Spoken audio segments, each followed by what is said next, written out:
REND Chapter 4. A Book by Its Cover.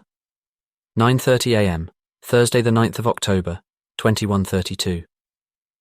Detective Sergeant Kato Akihiko stared out of the front window of his car, forced to watch the endless morning traffic and the run-down buildings of the old Tokyo Bay. Most of the buildings there were 100 or more years old. Towers, offices, and apartment blocks built when Tokyo had still been its own city, when the colossal megastructures of modern architecture were still nothing more than a distant dream. Unfortunately, it was no less densely populated, and the lack of funding for improved infrastructure or high-density zoning had left what had once been the largest and wealthiest metropolitan area in the world a crime-infested slum. "Coffee?" asked Laura Greaves, as she poured 2 flasks full and handed one over to him. "Thanks," he replied, taking a sip and groaning as he shifted back in his seat, fighting to stay awake. "Maybe I should drive manually for a while. Might wake me up." "Interesting idea. Here's another one. Definitely don't do that, or you'll fall asleep and we'll crash," said Laura. "Just let the computer do it." "You know, I actually kind of miss driving manually. Now everything's so automated it makes me wonder why we even have steering wheels in the first place," Kato mumbled. Laura shrugged between sips from her flask. "This car's so out of date I'm surprised it even can be automated. What old-ass OS does it run again? Windows?" "Careful, Greaves. This is a 97 Rage-In, a certified Hiraishin Motors classic. You know how many paychecks I spent on this beauty? At least one more than you should have spent, which is 0.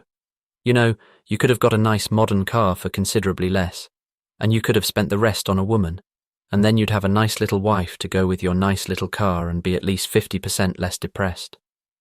That's strange. I don't recall your life being made considerably better when you got married, Greaves." Greaves turned to stare at him, then rolled her eyes. "Considering how charming your personality is, I'm not surprised you never get to a second date." "What can I say?" Kato replied. "Modern women simply aren't as intrigued as I am by the gory and disgusting details of homicide investigation." Greaves raised an eyebrow. "Oh, honey, you'd be extremely surprised. There are some crazy bitches out there, absolutely perfect for you. You just need a wingman. Or woman, in this case." Kato sighed, but he was saved from continuing the conversation when the traffic began to move again. The car continued down towards the bay, the detectives sitting in silence, until finally they turned down a side road and followed it towards a steel wire gate that blocked off a parking lot. The lot was mostly empty, except for a few illicit-looking trucks, but an uncomfortable number of dangerous-looking men were hanging around them, clearly expecting trouble at their approach. As Kato's car slowed down for the gate, Greaves shuffled in her seat. "I don't like this," she said, matching the stares that were now on them. "We have no backup here, and these guys look mean." Kato silently checked his gun, though he didn't expect to have to use it.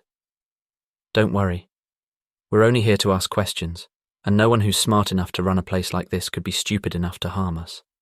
HQ knows where we are, and they'd have a battalion surrounding this place within an hour if they did." Greaves glanced at him. "In an hour, there wouldn't even be evidence of us left to find. But I'm with you. I don't exactly feel like waiting outside with those upstanding-looking gentlemen." Eventually, after what Kato was sure was just the amount of time needed to scan his vehicle and their identities, the steel wire gate opened, and his car drove them inside. The entire place was set up like a fortified compound. One entrance, with the central parking lot surrounded by a 5-story high apartment building. No one could get in or out without alerting the occupants, and even the local precinct would lack the power to get in there without some serious backup firepower. It was an urban fortress and a gangster's wet dream. The car pulled itself into one of the empty spaces. Then Kato turned the engine off with a swipe of his finger on the dashboard screen. The doors opened, then Kato and Greaves climbed out into the morning sunlight. It didn't take long for several of the gangsters to approach them, the first wearing an open leather jacket and nothing but body tattoos beneath. Almost immediately he began to ask questions. "Nandasho? Anata wa koko de nani o shaita iru no?" And of course he's speaking Japanese, Greaves grumbled quietly to Kato. "What's he saying?" "He wants to know what we're doing here," Kato replied. then raised his hand to the man in a peaceful gesture. "We're here to ask your boss some questions." "What?" the gangster asked him, his accent thick. "You don't speak Japanese? You a gaijin lover?" "Kanoyo ga shinai," Kato replied, before switching back to English. "So out of courtesy, we should speak the language we all understand." The gangster didn't reply at first. He merely spat on the ground, then looked up to another man who stood watch on a third-floor balcony. "All right. What is it you want to know?" he eventually asked. "We want to speak to the boss," said Greaves. The man laughed at her harshly. "No way. You can speak to me." "We didn't drive almost 2 hours down here to speak to some low-level guy who doesn't know anything," snapped Kato. "We want your boss." The gangster stared at them with fierce eyes. "Do you even know what you're asking?" "Upper left arm, ultraviolet light," Kato said. "A leopard's head, with an R in the mouth." The gangster shrugged. "What? You mean to tell us you don't have one?" Greaves asked. The gangster shook his head. "I have no idea what you're talking about." Kato sighed, then opened his trench coat and pulled out his badge. "See this?" he asked, showing his card so the man could see it. "Kanto Megapolis Police Department, Serious Crimes Division. I don't know if the cops you usually have down here in the Bay are willing to look the other way for the sake of peace, or maybe even money, but we're not a small-time beat patrol here to check your damn parking tickets. We know that the runners operate out of here, and we need to speak with their leader." For a moment, the gangster hesitated. Then he crossed his arms in defiance. "I don't know anything about any runners." Kato sighed, stepping closer. "Both you and I know that affiliation to a known criminal group is against the law, and while the runners might not be one of the big players, I'm sure I can persuade some of my associates in organized crime to make you and your friends' lives a living hell if I don't get what I came for. The way I see it, you all have a choice. Either your boss spares 10 minutes to speak with us, or for the next 6 months, you won't even get to take a dump without being watched, and you certainly won't get to make any money." The gangster paused again and turned to the man on the balcony, who offered a small nod. Then the gangster sighed and gave Kato and Greaves a frustrated glare. "Fine, you can go in," he said, and gestured to where a man with a metal arm was opening a bulletproof door. "Don't cause trouble." Kato nodded and began to walk towards it, while Greaves grinned. "See, that wasn't so hard, was it?" she asked, before jogging to catch up to her partner. "Damn, Kato, I'm impressed," she said quietly. "You actually put the guy on edge." "Try not to rile them up," Kato replied. "We're not looking for a fight, though still we should probably keep our eyes peeled. Don't worry about me, I can see just fine. Have you noticed how many of these guys have orgs?" "Yeah, they aren't cheap ones either. Some serious money is coming through this place." "What are you thinking? Coincidence or gangland slaying?" Kato only shrugged. It was far too soon to answer that question. Soon they reached the complex door and stepped inside. Despite its shoddy, downtrodden look from the outside, the inside was nothing less than immaculate.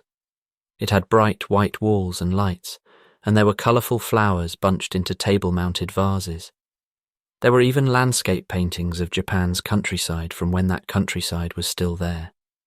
And Kato noticed their frames had been cleaned and dusted. It was nothing like the outside, and it didn't make sense for street-level thugs to take such great care in the appearance of something so hidden from view. "This way," said a man at the end of the hall. He was gesturing up a flight of stairs through the sleeve of a red jacket that hung low past his hands, and he had wires that ran through his forehead to a steel eye with 3 distinct pupils. The detectives followed the gesture and climbed, then climbed again when the entrance to the second floor was blocked by a scowling woman. When they reached the 3rd floor, they stepped through a door to find that the heavily augmented gangsters had been replaced by men in red suits, and that they stood waiting for something with combed hair and touchpads in their hands. Whatever that thing was, Kato immediately knew that he and Greaves weren't it.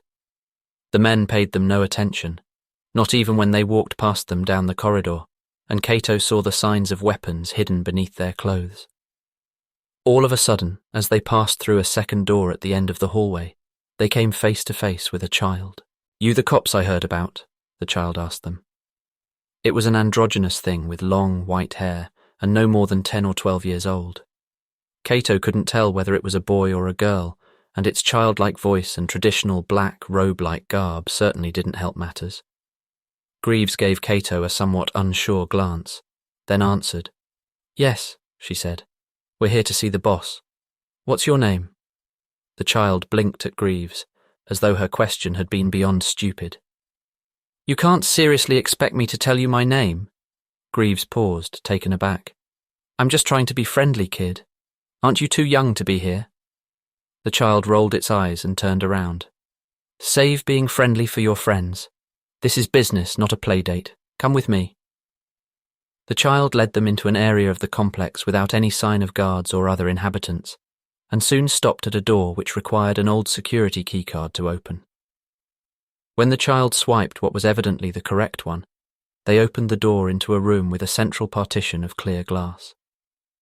As Cato and Greaves stepped towards it, they realized the glass was not just a wall, but a window, and that the first half of the room they were in was viewing area for the second.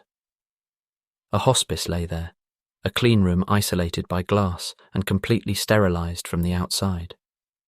Within, a man older than any Cato had ever seen lay on a bed with cream sheets over him, a host of medical computers at his side, and intravenous lines running into frail and wrinkled arms. The only other thing in the room was an ancient television set, over 100 years old, that stood on a stand of solid oak. Cato peered in cautiously. "Is that the boss?" he asked. "Yep," the child answered. "He's dreaming." Greaves frowned at the sight. He must have been well over 100 years old, and she was disturbed by the thought of what it took to keep him alive. "Can you wake him up?" she asked. "We were told we could speak with him." "He doesn't like being woken," said the child. "But you can go in to see him." "Go in?" Cato asked. "What do you mean?" "He's in a virtual reality," the child replied. "A private, locally hosted cyber-real server, completely disconnected from the net." Cato sighed. "Shit, I hate those things," he grumbled. Greaves, on the other hand, looked in her element. "I'll take this one, Cato. I spent half my teenage years in VR. The child shook its head at Greaves. "Nope, not you. Only him." "What?" Cato asked, confused. Greaves rolled her eyes. "Kid, we know what we're doing. I'll speak to him." "No, you won't," the child replied, almost snapping. "The boss doesn't like gaijin, or women, come to think of it. It's your partner, or no one." Greaves stared at the child, half in shock. "Are you seriously pulling some discrimination bullshit right now?" The child only shrugged. "It's not my decision." "Leave it, Laura," said Cato. "I'll do it. It's probably better if I handle this personally anyway." As Greaves turned to grumble, the child gestured to a kind of office chair set against one of the room's non-glass walls, connected to the building through a tight bundle of network cables. "Just sit down there," the child said, gesturing. "I trust you have a CNS." "Yes," Cato answered, moving to sit down. A central nervous system implant was basically a job requirement those days, and as a detective sergeant in the KMPD, Cato had quite a good one. Originally designed for the monitoring of central nervous system activity, it hadn't taken long for scientists to realize its full potential. The right software could use the implant as a gateway, a direct interface between external technology and the human brain. VR took that one step further, using it to immerse the user in a simulation that hijacked the mind. It was legal, largely unregulated, and used for everything from online role-playing games to advanced operating systems. "Good, I'll connect you," the child said. As Cato sat down, the child moved around to lower the collar of his coat, revealing a layer of dark metal that ran up the base of his neck like a spine. There was a small cable slot there, and the child wasted no time in connecting him to the chair, much to Cato's disapproval. "Ow," he complained. "Don't be a baby," the child said, turning to a screen on the wall. "Are you ready?" "Give me a second. Greaves, keep an eye out for me. I won't be low." Suddenly, everything was black. Cato found himself floating momentarily in an infinite nothingness until a cascade of smooth grey came towards him. He flinched and covered his face, hoping to protect himself, but he found that nothing happened, and opened his eyes again to see the building blocks of a battlefield fall into place beneath him. Piece by piece, a field of smoke and blood was pulled into sequence. A large feudal castle of Japanese stone sat at the end of a world with an uncanny resemblance to the real one, flanked on one side by a river and a rolling plain. The castle was under siege, but outside its walls, two large armies were in the opening stages of a battle. On one side of the plain, wooden stockades were set up behind a small river, and behind them, rows of feudal conscripts wielding matchlock guns were being commanded by samurai. On the other, thousands of mounted warriors were preparing to charge. Kato suddenly found himself with those mounted samurai, sitting on horseback at their rear in dark red armor, a three-pronged spear in his hand. What the hell?" he asked, looking around for someone to answer him. None of them did, of course. They weren't real, and probably couldn't understand him. "Amazing, isn't it? Modern technology?" Kato turned around to see a large man in similar armor, riding a similar horse, and wielding a similar spear. "We can recreate this single event in history with a realism unmatched by anything else that's ever been tried," said his doppelganger. "And yet the moment someone shows up who wasn't accounted for, the moment something goes against the system's plan, it grows confused. It makes two of us, when there should only ever be one." "Who are you?" Kato asked, turning his horse around to face the man proper. He didn't know how to ride, he didn't know anything about horses, and yet it responded to his silent command. The second man smiled. "Right now, I am Takeda Katsuyori, and this is the year 1575. Do you know where we are?" "Nagashino," Kato replied. "That's schoolboy knowledge, but Katsuyori lost this battle." "In one reality, yes. In this one, he may be about to win." "What's the boss of the runners doing playing war in virtual reality?" Kato asked, watching as everything around them seemed to slow to a crawl.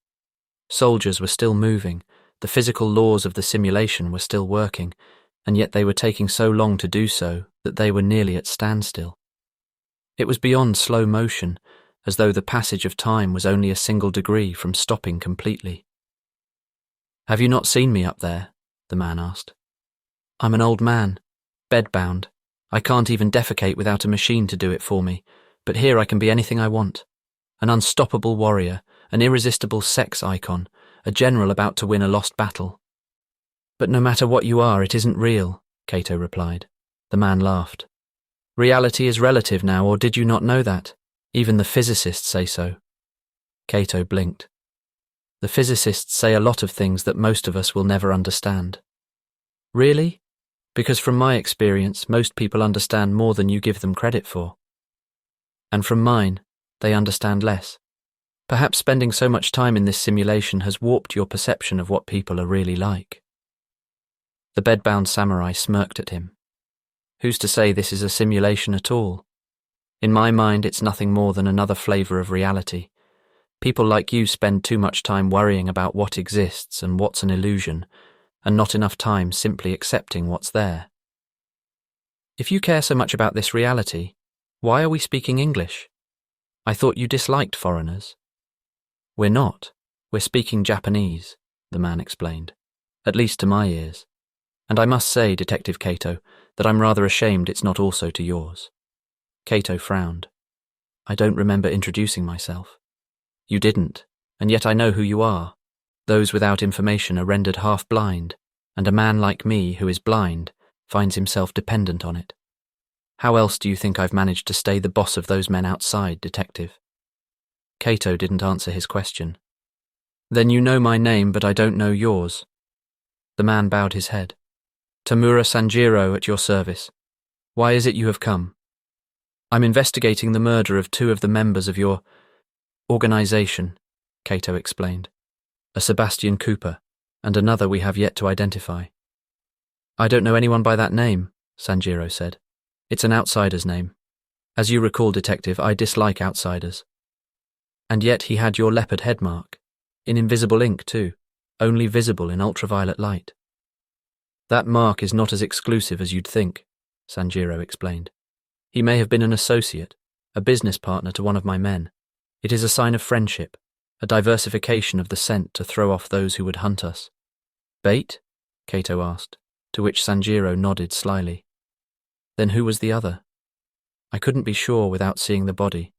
Yet one of my men, Fukasi Keizo, went missing last night. My organization is a tight-run ship, you see. I like to keep an eye on its members. If it is him, then were you aware that Fukasi Keizo and Sebastian Cooper were illegally scavenging an abandoned district owned by Nakasura Multinational? Is that who murdered them? Nakasura Multinational? Sanjiro asked, avoiding Kato's question. Kato found himself wishing that they weren't in the simulation, that he could look upon Sanjiro's real face and read his true reaction. But he was left wanting. We're still investigating the exact circumstances, Kato said, but right now we have no reason to believe they were involved. As much as I discourage it, some of my men work freelance jobs or build their own private secondary enterprises. I wasn't aware that Keizo, if it is indeed him, had been scavenging from Nakasura. If you came here hoping that I could give you answers as to what they were looking for, or perhaps even who killed them, then I am afraid you must leave disappointed. I see, Kato replied, frowning. The runner lead was quickly becoming a dead end, and he found himself running out of reasons to be there. Yet he still had one question that could potentially help him. Mr. Tamura, you say you like to keep an eye on your men. Do you have them install surveillance implants? Is there anything we can use to... Surveillance implants are illegal, Detective Kato. Somehow, I doubt you care too much about following the law. That may be so, but evidence attained via illegal means is in itself illegal, is it not? I thought you, as an officer of said law, would respect that. Kato sighed. All I care about is catching whoever did this so they don't do it again. So please answer my question. I'm afraid the time for questions is over, Detective. I've answered what I can and have no more knowledge that could aid you. I see, Kato replied. He pushed the tip of his spear down into the ground, leaving the ancient weapon standing by the side of his horse. He could protest or persist in his questions, but in a virtual reality controlled by someone else, was there any point? The moment he outstayed his welcome, he would be forcefully removed. Thank you for your time, Mr. Tamura, and good luck with your battle. Sanjiro looked at him and smiled. All of a sudden, the slow motion of the simulation sped back up to real time, and the battle continued with all the grit and finesse of reality. Sanjiro turned off to give some order to a group of nearby officers, and the mounted samurai began to gather in a line for a charge. Kato watched for a while, then suddenly felt himself being lifted off his horse and into the air, where he flew straight up and pierced the sky like a star falling in reverse. Everything went black, and when his sight returned a few moments later, the androgynous child was staring at him in front of the glass wall. I hate those things, Kato grumbled, pushing himself out of the chair. What did you find out? Greaves asked him. Kato shook his head. I'll tell you in the car. Without another word, Kato led Greaves out of the room. They went back down to the ground floor, ignoring the stares of the runners who watched them as they left. Barely a minute later, they were climbing inside Kato's car and shutting the doors behind them. Well? Greaves asked, after ensuring her door was locked. He claims he doesn't know anything, says the scavenging had nothing to do with him, and he has no idea who killed them. You believe him? Not completely, Kato told her. You saw how many of his guys have expensive orgs, how much money is in that place. That's not the kind of money a street-level gang their size can get just by slinging spice and shitty firearms. I think he knew about the scavenging, but I don't think he knew who killed them. There's another thing too. His guys might have surveillance implants. Greaves released an exasperated sigh. Really? Shit. The answer could be right there and we can't use it. I'll tell the guys over at Forensic Pathology to keep an eye out anyway. If they find it, we could still get tech to take a look. I don't know if it would even be worth it, Kato admitted. Even if they tried to hack it, those things are often encrypted so heavily it could take weeks to see what's inside. Better they do that than sit around scratching their balls and playing video games. So what now? Greaves asked. We still need to hit up those security guys. You're probably right, Kato mumbled. not exactly relishing the idea of fighting tooth and nail through corporate lawyers just to get simple yes or no answers. Still, it wasn't like they had any other options. To be honest, Greaves, I think that's the only thing we can do. He ran his fingers across his dashboard to turn on the car's engine, then told the computer to take them to Naka Sura Multinational,